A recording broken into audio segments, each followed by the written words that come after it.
Separating the myth from the manifestation. This is seen and unseen. I am Edgar Rac, and today we cross the line. When people ask me how a person invites a demon into their life, or what the most common root causes of possession are, a few things come to mind immediately. The occult, astrology, tarot cards, or dark rituals. But none of them stand out as much as contacting the dead. If you ask for my opinion, after spending the last 15 years researching and working directly in the field of exorcisms, I will tell you confidently, contacting the dead is hands down one of the most dangerous spiritual practices on earth. Why? Because it is one of the few practices a person can fall into without even realizing it. And it hits you deep on every single level, psychological, emotional, and spiritual. A while ago, I was called to speak with a woman who had lost her mother at a very young age. Her mother passed away in her 50s. The woman, let's call her Monica for the sake of the story, was understandably in deep emotional and spiritual pain. But I wasn't called there to comfort her or talk about her grief. I was called because for a whole month after the funeral, Monica had been performing strange prayers and rituals in her home to contact her deceased mother. And according to her husband, it worked. She literally started speaking to her mother, asking her for advice, sharing how her day went, laughing with her. Her husband would walk into the living room and Monica would just be sitting there completely alone, having a full conversation with an empty chair. Now, on one hand, Monica seemed to be coping. She was smiling and laughing again. The pain was gone, but on the other hand, she was literally talking to a spirit. And that spirit was not her mother. When I finally sat down with Monica and asked her to share her experience, she looked at me and described the warmth she felt when speaking to her mother. Well, quote-unquote mother. She told me how understood and heard she felt, how her mother's voice was going to guide her through life. She told me the spirit looked and sounded exactly like her mother. And I remember her giving me this sharp look, like don't you dare tell me it's not her. To convince me, she said the spirit knew secrets that only the two of them could possibly know. Conversations from her childhood, private memories, etc. So I threw out a bait question, just to confirm my suspicions. I asked Monica, did you ask your mother about anything else? The afterlife, God, the spiritual realm? She smiled and told me her mother said this: it's beautiful here. Trust in yourself. Do good. I am always with you. Beautiful, sentimental language. And entirely demonic too. This story, and many others I will share with you on this show, is evidence of one horrifying reality. 99% of the time, when a diseased loved one appears to you, it is a malevolent spirit practicing absolute deception. These entities are deceiving people far beyond Hollywood portrayals or our wildest imaginations. Think about the strategy here.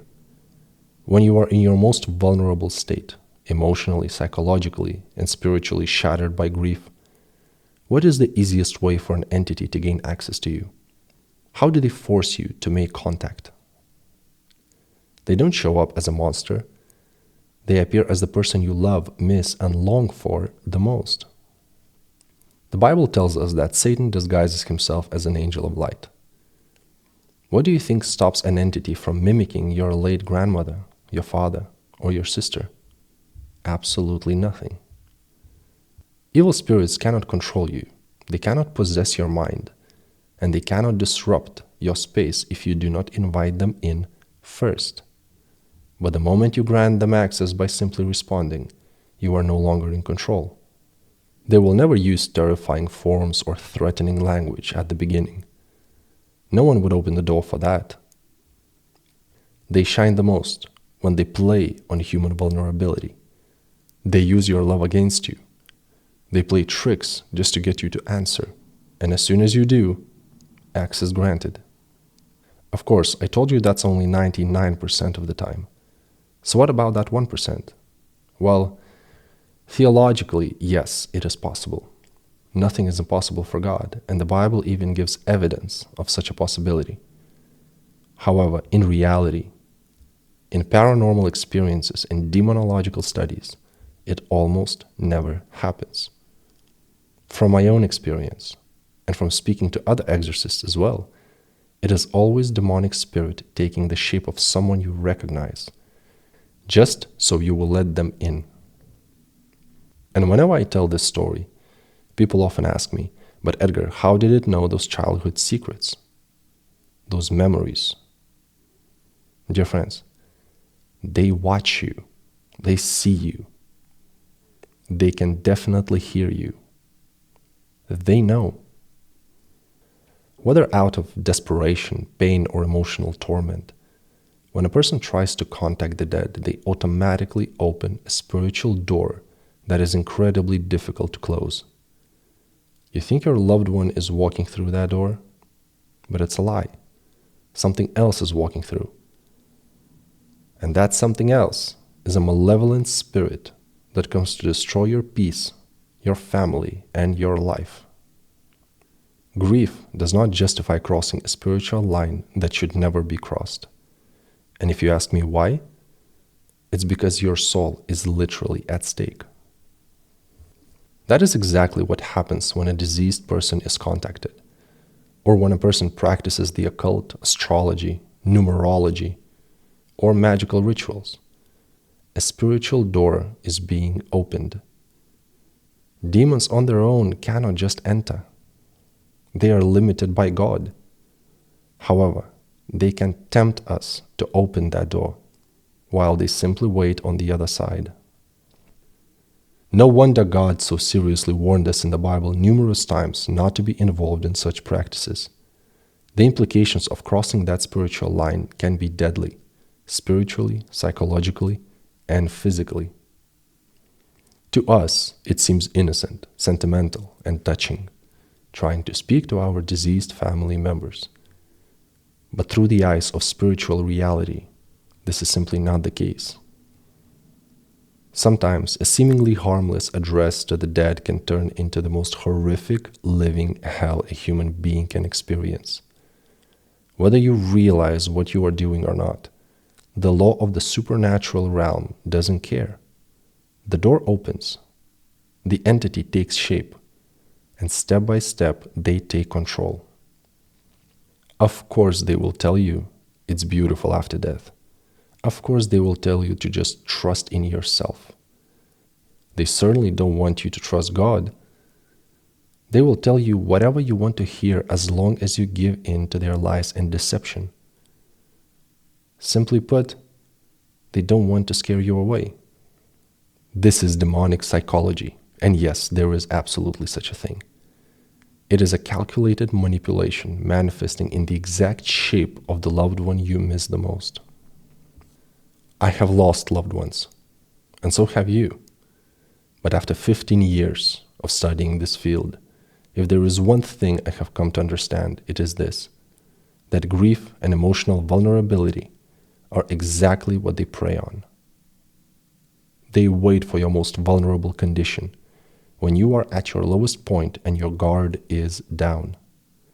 That is exactly when we unknowingly give a green light for a malevolent force to step in and take control. Thankfully, in the end, after many hours of intense dialogue and prayer, Monica realized exactly who she was talking to. But a situation like that can happen to any of us. And more often than not, once that door is open, it is completely beyond your human ability to control it. Never give them that chance, because they will take it, they will use it, and they will take over. Another similar case, among dozens of others, happened around 4 years ago. A woman had recently lost her husband in a car accident, but unlike the previous story, this time it was the husband who came to her first. Well, her quote-unquote husband. As the woman explained, he appeared to her days after the funeral. And unsurprisingly, he looked like him, sounded like him, and even, according to her own words, looked at her exactly the way he used to. In complete shock and astonishment, the woman obviously responded. She began talking to him, asking him questions, telling him how much she missed him and loved him. Did you catch it? Yeah, the door was open. Not because she initiated the contact with the entity, but because she simply responded. In other words, she made contact by responding to an emotionally heavy temptation. Ironically, the demonic entity did not appear to her as her great-great-grandfather. She probably wouldn't have recognized him, and she definitely wouldn't have had the same emotional connection. So just like that, in a state of complete emotional and psychological vulnerability, the entity appeared as someone she could not resist talking to. That one moment of response, that one moment of weakness, was enough to open the door. From that moment on, he kept appearing to her every single day. But each time, every appearance grew more disturbing, more frightening, and more creepy. 2 months later, she found herself calling me, asking for help. Now, if you think that evil spirits are going through all of that trouble just to possess you, I must note something. As surprising as it seems, possession is not their ultimate goal. Evil spirits are master manipulators of the mind. They are capable of shaping your mindset, your worldview, and in some cases, your entire perception of reality. In other words, most of the time, they do not even need to possess you to have access to your life and control how you are living. And that is precisely what happens when they appear to you as your deceased relative. The emotional triggers are pressed, access is granted, and the control is theirs. Now, if you are serious about understanding the actual mechanics of exorcism, the reality of the demonic, and the true boundaries of the paranormal, the door to the seen and unseen community is open. Inside, you can examine real field case studies from my 15 years of research, access step-by-step video modules, and get direct answers from me during our weekly live Q&As. The link is right down in the description below. In our next episode, we are going to look at the topic of demonic psychology. I am going to break down exactly how demons operate in our minds, what their true agenda is, and no, it is not mere possession, and how they creep in without ever being noticed, like a thief in the night, while we're spiritually asleep. As for now, we have crossed the line. Keep your eyes open, dear friends. This was Seen and Unseen, and I will see you in the next episode.